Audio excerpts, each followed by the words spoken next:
KKB punya bukti tindakan terorisme. Pemerintah RI bakal dibawa ke PBB. Juru bicara Tentara Pembebasan Nasional Papua Barat Organisasi Papua Merdeka (TPNP-BOPM) Sebi Sambom mengklaim pihaknya memiliki banyak bukti tindakan terorisme yang dilakukan pemerintah RI ke mereka. Sebi Sambom, bukti-bukti itu kata dia sementara dikaji oleh tim ahli mereka, kemudian akan diajukan ke mekanisme hukum persatuan bangsa-bangsa.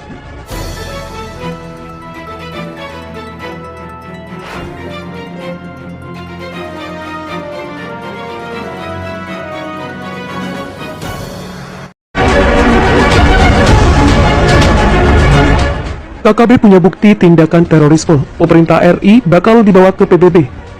Juru bicara Tentara Pembebasan Nasional Papua Barat Organisasi Papua Merdeka (TPNP-BOPM) Sebi Sambom mengklaim pihaknya memiliki banyak bukti tindakan terorisme yang dilakukan pemerintah RI ke mereka. Sebi Sambom, bukti-bukti itu kata dia sementara dikaji oleh tim ahli mereka, kemudian akan diajukan ke mekanisme hukum persatuan bangsa-bangsa. Menurutnya, sebenarnya pemerintah Indonesia melakukan kesalahan dalam memberikan label teroris terhadap TPNP-BOPM yang biasa disebut pemerintah kelompok kriminal bersenjata KKB. Jangan salah menggunakan definisi, ujarnya seperti dilansir Jawa Post, grup manadopost.id. Sambom meyakini semua negara akan berbeda pendapat dengan Indonesia terkait pelabelan teroris. Kami ini organisasi perjuangan kemerdekaan, secara hukum, jalan, dan perlawanan terhadap pasukan teroris dari Indonesia akan terus dilakukan, tukasnya. Ilustrasi KKB Papua Jawa Post seperti diketahui akhir April lalu, kelompok kriminal bersenjata KKB Papua resmi dikategorikan sebagai teroris oleh pemerintah. Keputusan ini diambil pemerintah setelah melakukan rapat bersama para pemangku kepentingan di Istana Kepresidenan Jakarta. 6 KKB Papua aktif melakukan kekerasan bersenjata dan teror. Ini nama-nama pemimpinnya. Sosok Tandi Kogoya, anggota KKB Papua yang tewas dalam baku tembak dengan Satgas TNI Polri. Ada 6 kelompok kriminal bersenjata KKB di Papua yang saat ini aktif melakukan kekerasan bersenjata yang akhirnya menjadi teror bagi masyarakat. Hal itu disampaikan oleh Kepala Kepolisian Daerah Kapolda Papua Irjen Mafius Devakiri.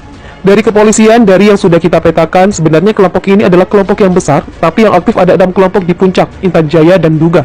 Ujarnya saat dihubungi melalui sambungan telepon, Minggu 2 Mei 2021. Pada 2021, KKB pemimpin Lekagak Telenggen menjadi kelompok yang paling aktif membuat aksi kekerasan di Kabupaten Puncak. Kemudian KKB pimpinan Sabinus Waker pada 2020 sangat meresahkan di Intan Jaya. Selain itu, Fakiri menyebut ada juga kelompok baru yang merupakan bagian dari kelompok Lekagak Telenggen yang mulai aktif melakukan teror. Ada kelompok Lekagak Telenggen, Militer Murid, Sabinus Waker, ada kelompok Paniai, ada kelompok Ndugama Egyanus Kogoya, dan ada sempalan-sempalan kelompok Lekagak yang sudah muncul, kata dia. Selain 6 kelompok tersebut, Fakiri mengungkapkan sudah ada beberapa KKB yang sudah tidak aktif. Bahkan sudah ada yang telah kembali di tengah masyarakat. Ada kelompok lain yang kami syukuri sudah tenang, ada yang sudah kembali melakukan aktivitas sebagaimana masyarakat biasa, ungkapnya. Mengenai keberadaan KKB di Kabupaten Puncak yang dalam beberapa waktu terakhir sering melakukan aksi kekerasan bersenjata, Fakiri menegaskan aparat keamanan sudah melakukan berbagai tindakan.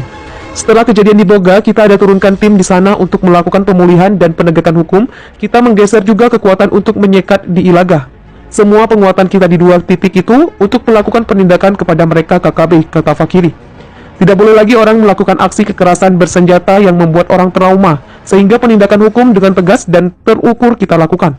Sambungnya, Kapolda Papua Irjen Mafius Devakiri mengatakan pihaknya akan membongkar seluruh jaringan kelompok kriminal bersenjata di Papua.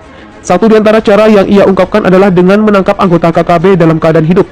Tentu kita berusaha menangkap mereka hidup untuk mengetahui jaringannya, tetapi kalau mereka melawan kita akan lumpuhkan, kata Fakiri saat dihubungi melalui sambungan telepon Minggu 2 Mei 2021. Berbagai upaya, Kapolda menegaskan aparat keamanan telah melakukan berbagai upaya untuk menghentikan KKB. Tidak boleh lagi orang melakukan aksi kekerasan bersenjata yang membuat orang trauma, sehingga penindakan hukum dengan tegas dan terukur kita lakukan, ujarnya. Mengedepankan pendekatan kesejahteraan sebelum penindakan hukum. Mafius Devakiri pun memastikan penanganan terhadap KKB belum berubah, meski pemerintah melabeli kelompok itu sebagai teroris. Dia menegaskan aparat keamanan sebisa mungkin mengedepankan pendekatan kesejahteraan sebelum melakukan penindakan hukum. Kita tetap mengedepankan pendekatan kesejahteraan, tentunya sebagai Kapolda dalam menyikapi keputusan pemerintah, tentu kita laksanakan. Tetapi tetap berpedoman terhadap apa yang sudah kita lakukan, karena di situ penegakan hukum telah dilaksanakan, ujarnya. Fakiri tidak menginginkan penindakan yang dilakukan aparat malah membuat keluarga dari KKB menyimpan dendam. Kita tegas tapi terukur, kita tidak main-main dengan kelompok ini. Penegakan hukum itu kita lihat secara baik. Dampak penindakan itu jangan sampai menimbulkan persoalan baru. Kita tidak mau penindakan ini membuat luka, kata dia.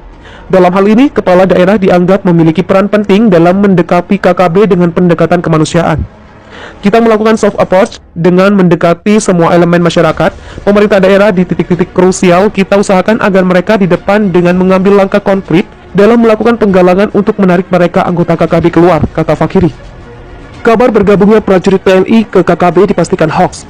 Salah satu prajurit TNI berinisial Prada AO dikabarkan berupaya kabur meninggalkan kesatuannya di Unif 323 Rider yang bermarkas di Kota Banjar, Jawa Barat. Dia diduga hendak bergabung dengan kelompok kriminal bersenjata di Papua. Berdasarkan informasi yang dihimpun MNC Portal Indonesia, Prada AO merupakan prajurit yang berasal dari Sorong, Papua Barat. Dia meninggalkan kesatuannya pada Minggu 2 Mei 2021.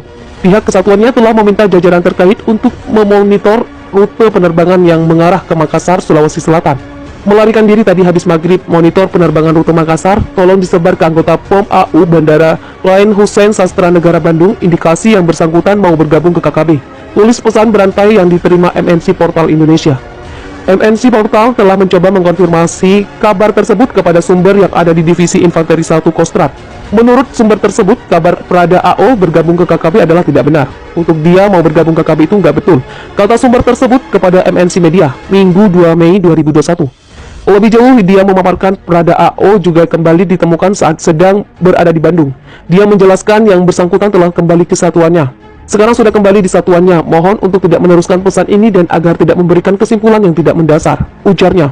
Dalam keterangan yang dikirimkannya, pihak Diviv 1 Kistrat juga telah memberikan imbauan kepada para komandan satuan untuk lebih mewaspadai tersebarnya berita-berita yang bertendensi buruk. Menurutnya, jika ada hal-hal yang menonjol, haruslah langsung segera dilaporkan kepada komando atas. Berita terkait penggunaan medsos harus lebih dikontrol lagi karena berita tersebut menyebar sudah pasti awalnya dari satuan itu juga, tuturnya.